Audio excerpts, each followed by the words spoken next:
Hi guys, I'm Maria, Pink Pony Design, and today I thought I would make you an updated version of my how to reattach a zipper pull video. Since I have found a few more ways to do it, since everyone's not comfortable doing the same things the same way, so I have a few new methods for you. So let's start. I'm going to start with the smaller one since it's the one I work with the most. I love working with a fully closed zipper. When I'm making lining pockets, for example, it's easier if both ends of the zipper is closed. So therefore, instead of fully separating the zipper, I just kind of open a small section in one end. And I got the zipper right side up. I've got my zipper pull right side up. And right side up is that kind of wider part that's supposed to go onto your zipper. What I do is I just kind of gently guide one side on until I hear a little click, and then I gently guide the second side on until I hear a little click. Then I place it flat on my table. I take 2 fingers to kind of hold the tape down and in place while I pull the zipper pull up to close my zipper. However, when you do it like this with the edges even, you kind of end up with an uneven zipper with a bubble, which isn't a problem if you're going to open up your zipper anyway, since then the unevenness will be gone. But since I prefer to work with fully closed zippers in most cases, unless it's for a pattern like the Reno or even the Stockholm bag or something now, then you will be working with 2 separate pieces. So I kind of pull this through. I open it up again, like that. And I shorten one side, say with 3 or 4 teeth,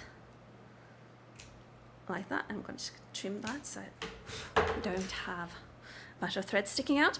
And I do it the same way. I start with the longer side, kind of guide that on till I hear the little click. Then you just kind of push this up to the shorter side, and it kind of guides itself onto the zipper tape. And you place it down again, flat towards the table, hold on, and just kind of pull it up. And this way, the unevenness will be here instead of in front of your zipper. So you will have that nice and straight zipper tape to work with, which is really nice for making lining pockets and such. So I really recommend doing it this way. And let's see, some people find it easier if, let's do that.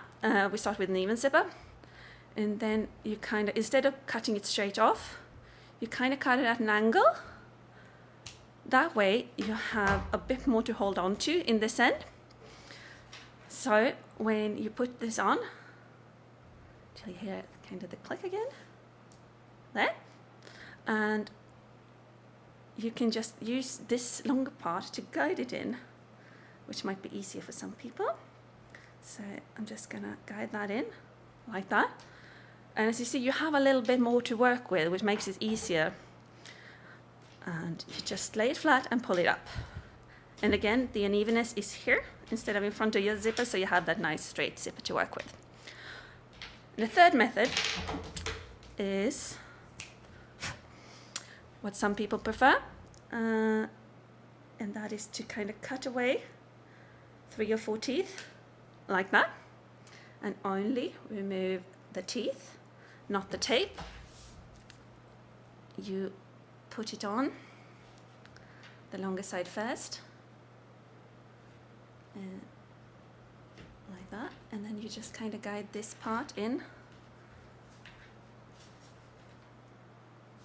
like that, and then you just hold the ends, and pull it up. And I managed to get it uneven, but I'm not used to doing that method. It's not my favorite, but some people find it more convenient, so I thought I would show it anyway. Okay, you do it exactly the same way when working with larger zippers.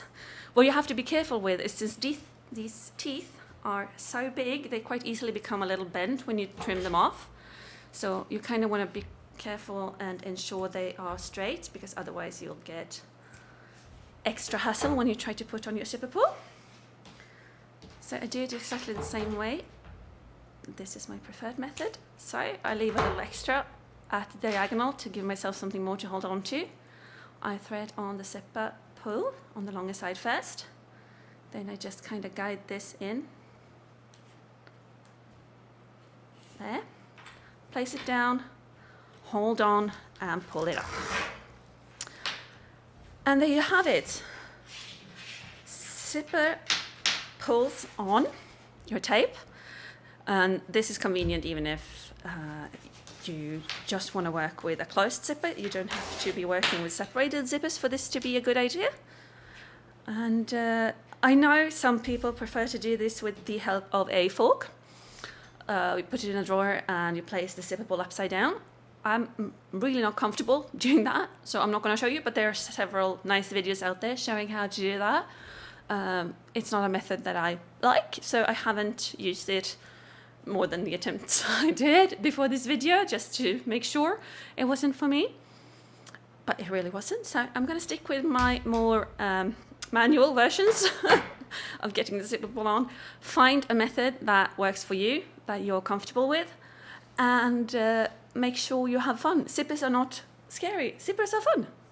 Thank you for watching. Bye.